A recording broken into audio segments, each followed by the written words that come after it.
Welcome back, everyone, to Vox Markets. My name is Paul Hill, and I'm delighted today to be able to speak to Stephen Cooklin, CEO of Manole, the UK's #1 insolvency litigation funder. So welcome, Stephen.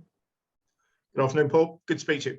Yeah, well, big congrats on today's positive trading update. But before we sort of dig into the details, I don't suppose you could quickly walk us through what Manole does and its sort of key USPs?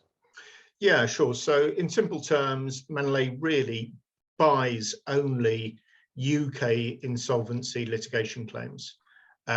So this is the one area of the law where you can literally buy the claim, which kind of makes us very different to the other funders that are funding someone else's claim and can't make any decisions, can't settle, can't influence it. Otherwise, it all becomes what's called champertus and therefore unenforceable. So Manole, uniquely because of insolvency, we can just buy what's called the shows in action, the right to sue someone. So what you've got is thousands of companies going bust in the UK every year, and liquidators are appointed, administrators are appointed. They have personal liabilities. They're very risk averse. And we buy the claims.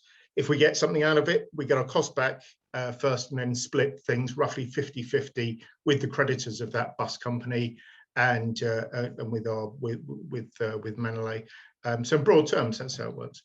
Okay, well, let's just hypothetically run through an example. Let's just assume I'm a company director and I've been limping along over the last sort of 6 to 12 months, maybe even one of these energy suppliers, etc. So I have some deferred VAT I need to pay off. I've been filling my boots on sort of bounce back loans. Yeah. My landlord's been very kindly allowing me to sort of like not pay his rent as well, and now the gas price and the power price has just gone through the roof, and that's just been the final sort of straw that in the camel's back, and also this end of furlough and all this kind of stuff.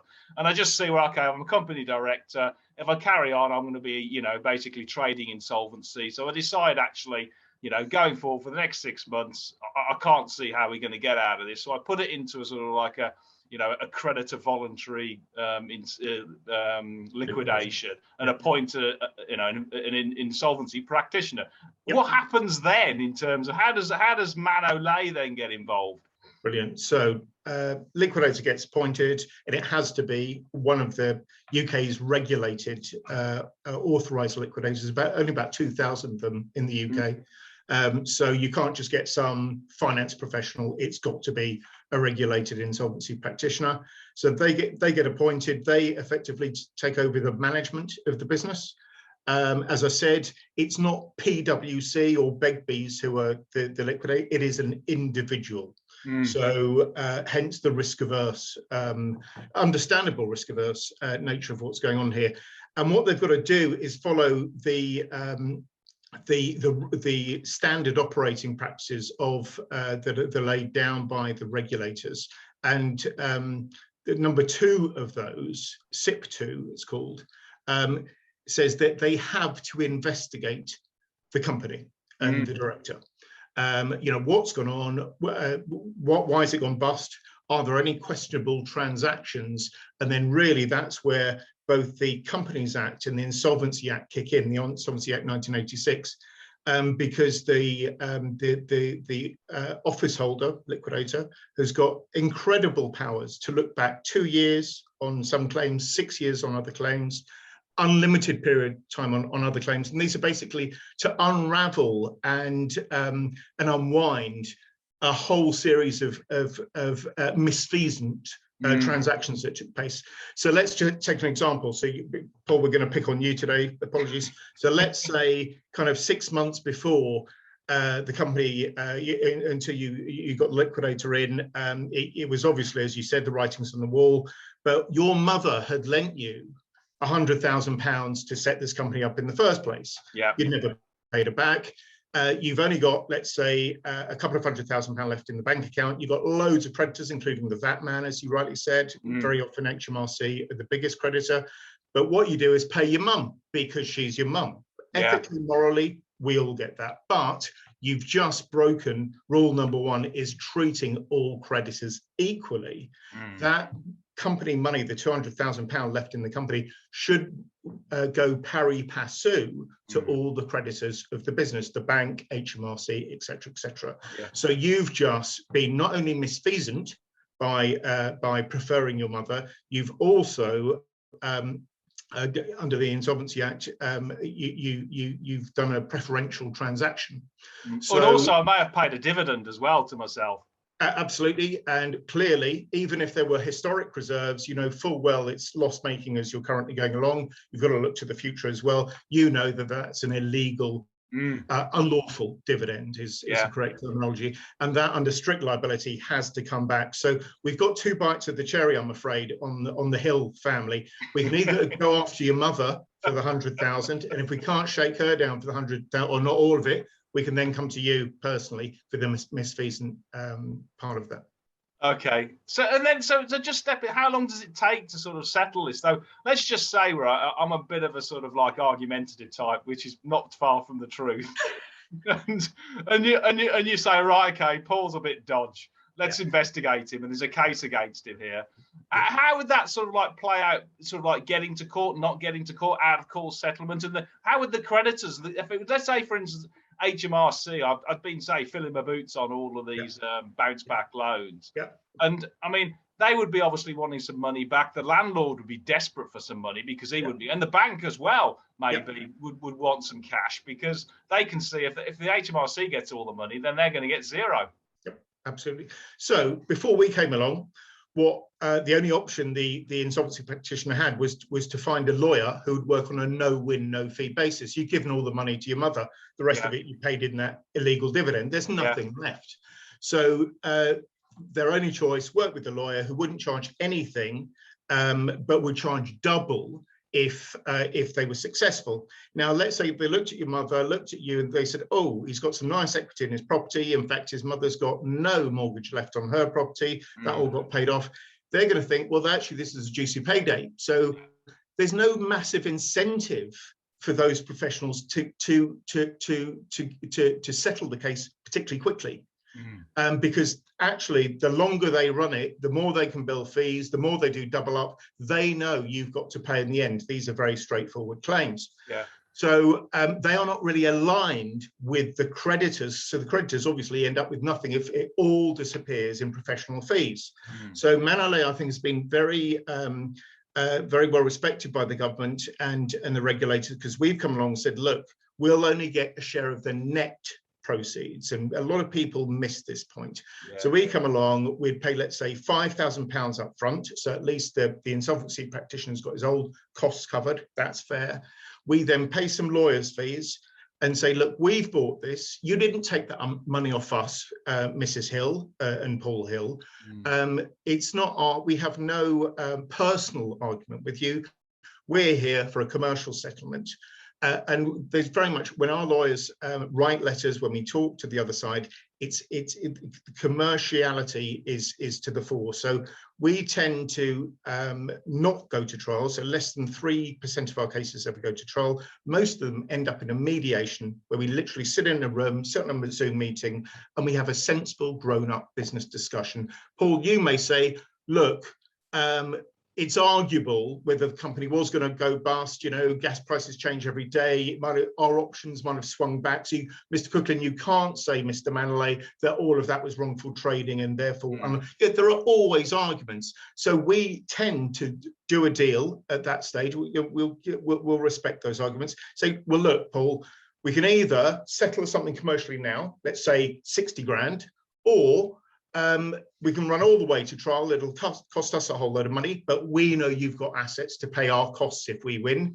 Or you might win and you'd never get all your costs back anyway. So it makes sense for everybody. So let's say that case settled.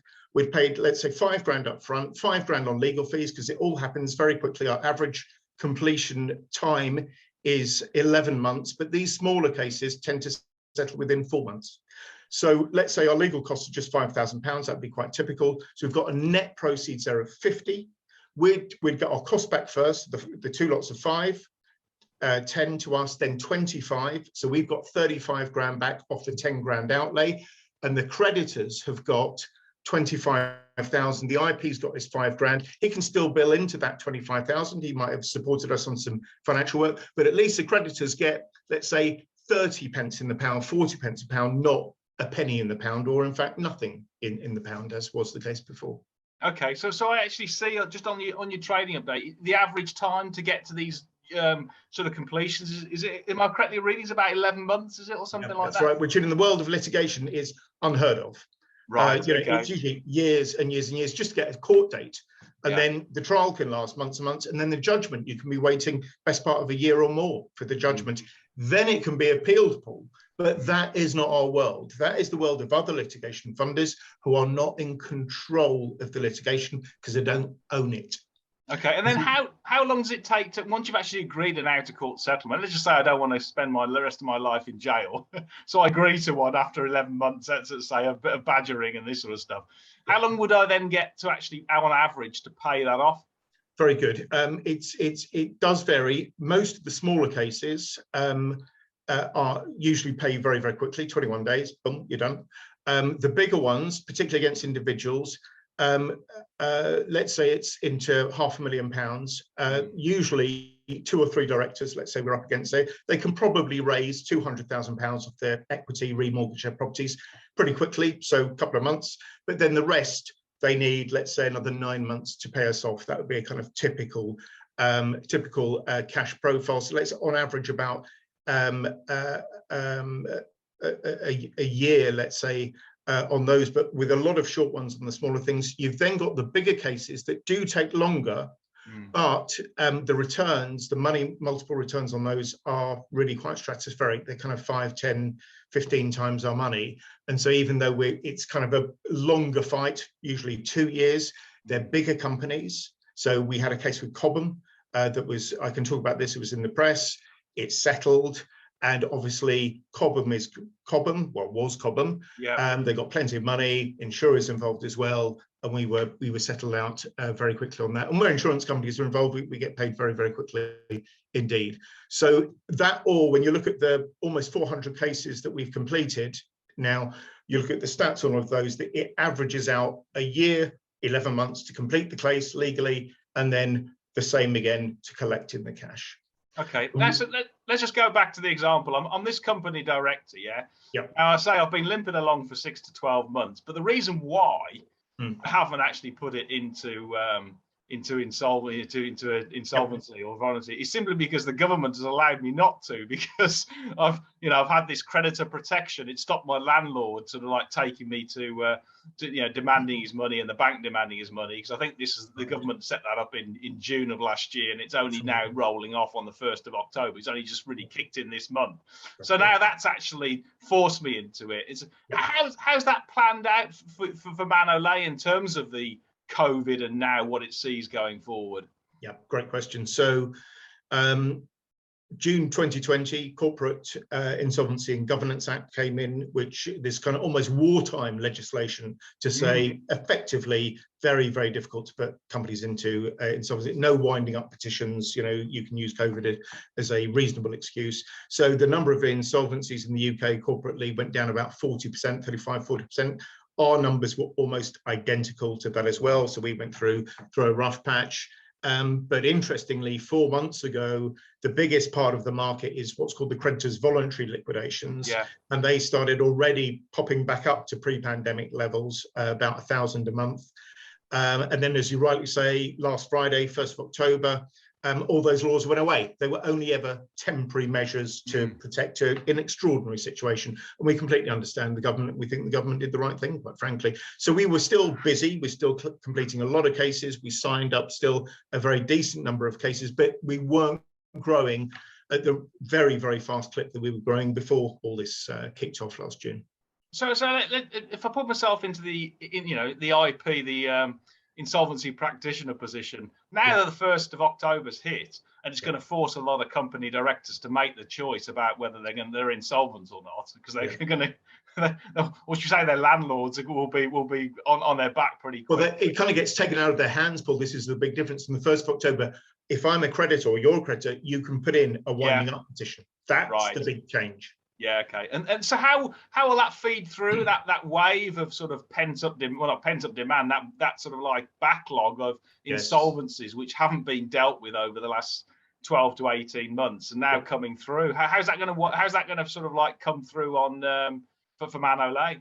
Yeah, well, there have been lots of third-party analysis on this from the BBC, one extreme, talking about 1 million companies under great economic distress. Begbie's red flag report, I think, spoke of 240,000 companies who are right on the kind of red line of insolvency. And if you compare that to the normal years pre-COVID, where about 18,000 were going bust, where the Begbie's is right at 240, the BBC is right at 1 million. I think the Federation of Small Businesses spoke of, again, hundreds of thousands. You're talking a quantum leap of in the number of appointments that could come through. We don't think there's going to be a huge tsunami. Talking to a lot of IPs I know who've been in the market for many, many years, they think we'll see a steady but very elongated, long uplift in those average numbers. I mean, the government has put a couple of safeguards, so they've increased the amount that the company needs to owe up to 10,000 before you can do a winding up petition. So that protects some, the hairdressers and the restaurants, completely understandable. And they've also held off the landlords until March next year as well, because I mean that's going to be a colossal number. Of course, you've seen in China the major problems with that. Well, it is interesting that I mean, with all the supply chain disruption, you've got some pockets of the economy which are just getting huge sort of price or cost inflation.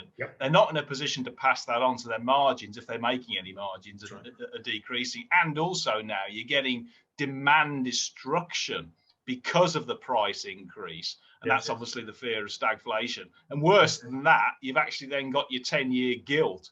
That yield is going up, which is pushing up sort of like borrowing costs for companies. So you've almost got this perfect storm that's hitting. And I know we have a sort of like a moderate expectation of sort of rising, but there is the potential that actually all of this could sort of like really sort of trigger a bigger wave, couldn't it? I guess. I mean, Rishi Sunak stood up, I think about a year ago now, and said this will be the biggest recession for 300 years. But house prices are way up there. Employment is way up there. Unemployment is very, very low still. And so I don't think we've even seen the start of this, triple century recession come through. I think the government's done an amazing job flooding the money, the economy with liquidity. But now, 1st of October, furlough stopped. All these insolvency laws, normal business resumed. So I think it's all still to roll out now, and it's and are you seeing that just on this morning's RNS? I did see you sort of pick up in sort of like interest from insolvency practitioners of September. Can you just talk through that? Yeah, so our September inquiry numbers were the highest we've seen since July 2020, and significantly higher than many of the months, almost double on some of the months. So that was good to see, and that's obviously before the law changes were repealed, of course. So that was interesting. And then our numbers of signed cases, again, before really normality has resumed, jumped up 50% in that month as well. Now, look, 1 month doesn't make a summer or a winter, whatever one wants to use as your analogy, but that all of us in the firm spotted that and thought, well, here we go. And our first bounce back loan preference claims got signed up a couple of weeks ago. So we're just starting to see it come through to our numbers. And what's the time lag if sort of an insolvency practitioner gets it? How long does it take to hit you guys? Yeah, again, it can vary hugely. Many that we've worked with, and we've worked with, all the main players in the market. So over 400, 500 of those insolvency practitioners have used us on repeat occasions. Often they will pick up the phone even before they talk to a lawyer and say, look, I've used Manole several times before. We got fantastic, fast results, great for the creditors. All my fees have been paid as well. got this claim. Could one of your people come down and have a look at the books and records? Fantastic. So we could be on the case within weeks of the appointment. Okay. We even get a call saying from some IPs saying, look, I've been offered this case, there's no assets, it looks like there could be a claim there. If you could tell me that you definitely would buy that claim, I'll take the appointment. Otherwise, I won't even take the appointment. What's the point? Yeah, okay. So gotcha. That's very fast. On the other end, there's criticism leveled at insolvency practitioners that they spend too much time on the investigation. They run the lawyers on a no-win, no-fee, even though the Jackson reforms have come through, and that's very detrimental to creditor returns. And that can go on for years. And really, a few minutes before time runs out, we get a phone call. And very often we can save the day, and we do save the day. But other times, if only they come to us earlier, then we could have, delivered what we deliver.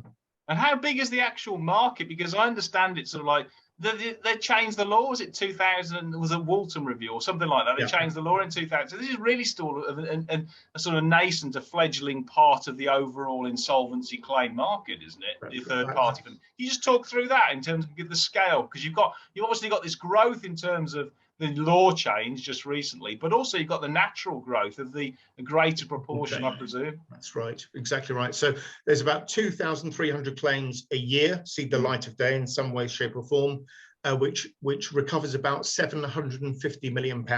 Yeah, most of that is owed to the government, unpaid taxes. Yeah, which is scandalous.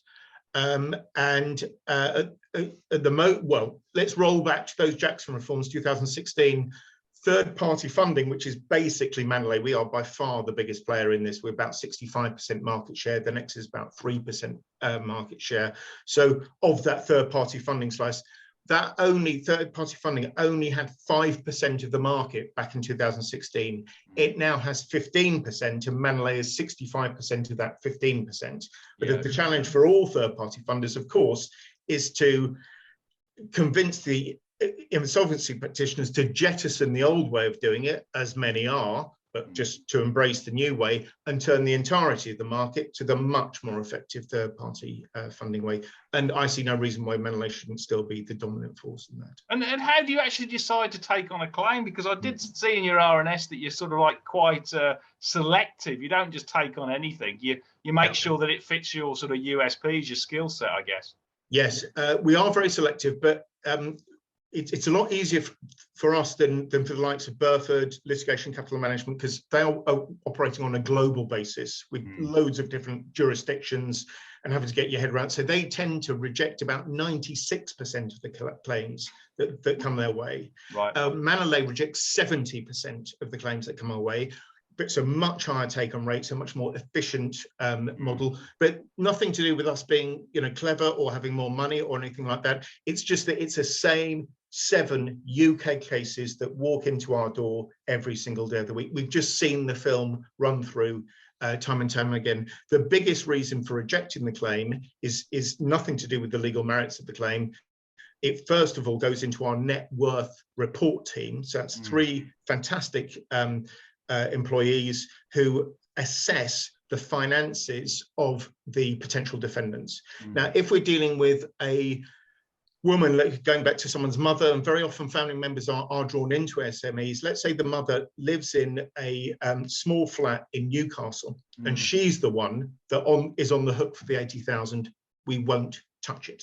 Right. Okay. We're after the guys who've got multiple buy-to-lets and the family homes in Surrey, £5 million, tennis courts, swimming pools, no mortgage. Everything's been paid on. I wonder why, because actually he's been taking the director's loan account, not paying his tax for the last 15 years. Those are the people. And it's on an industrial scale, this kind of thing is happening in the UK. Right, gotcha. And then sort of like sort of going forward, let's just assume we do get a sort of like a pickup in insolvencies, which frankly is already coming through on the stats from the government. Correct.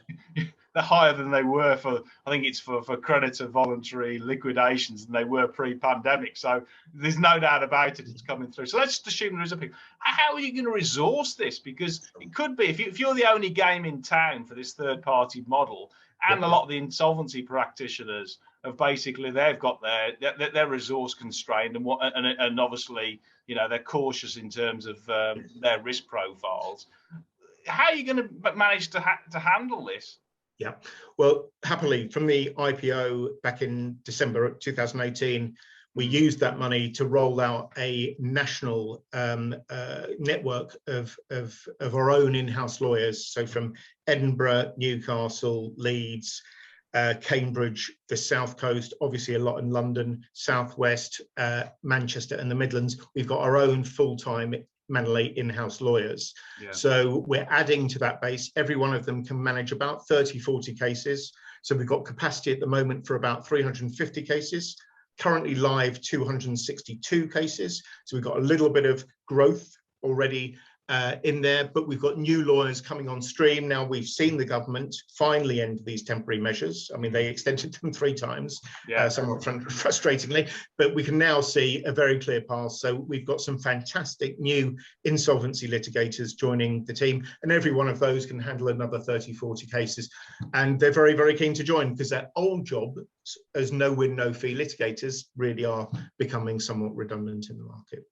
Right, brilliant. Okay, and then I see the Peel Hunt estimates. You've got sort of like I think it's operating profit for this year is sort of 7 million, but they've got a big jump going up from the year end, well, effectively March, the year end March 2023, which is effectively your next financial year.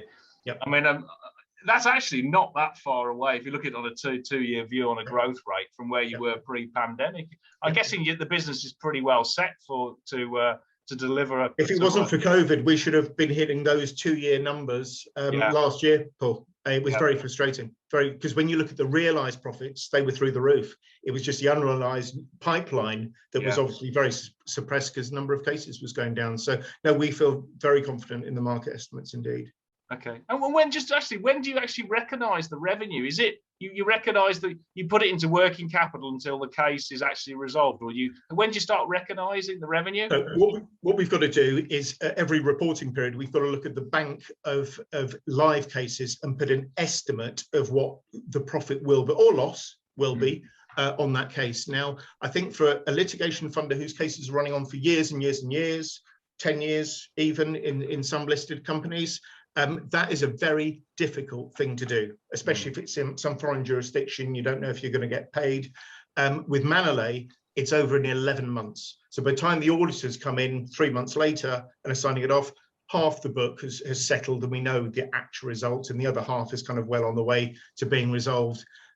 So it's a much more scientific process, but there's still an element of judgment. No one's denying that. But I think it's worth having at least the board's view of what we think those cases will resolve for. If we'd got it wrong, you'd see huge holes already have been created. There's a company called Juridica listed back in, I think, 2009. They did really well on actual realized revenues, but they were way below what they said they were going to hit because of this accounting policy. And the city just lost faith in it, understandably, even though the core model was working actually pretty well. So fortunately, because we bought the case, because we're in control, if we don't like the look of it, we just bin it and write off the 5 grand. Who cares? Another 200 cases to work on. But because we've seen these cases play out the same way, it's the same legislation all the time, it's the same profile of defendant all the time, you know, it's very much easier to estimate the outcome of these. Yeah, I guess when it comes to pricing the risk, doesn't it? Because you've got the historical backlog of all those cases, you know what works, what doesn't, what sort of like how to accelerate sort of cases. So it puts you in the sort of the box seat when it comes to sort of deciding being the best place to price these cases. Yes, sir. Yeah. Okay. And what's the sort of, just finally then, Stephen, what's the sort of news flow going forward? I see you've got your interims coming out in next month. Yeah, in November. What we sometimes do is on particularly big cases, we do separate announcements. There may or may not be something down the line on that. But yes, interims kind of towards middle of November. CFO came on board now a couple of years ago. Is able to turn these around very quickly now. So no, that's all on track and looking good. Brilliant. Okay, well, I look forward in touching base again next month for the first half results. So look forward to it, mate. Thanks, and cheers, Stephen. Bye.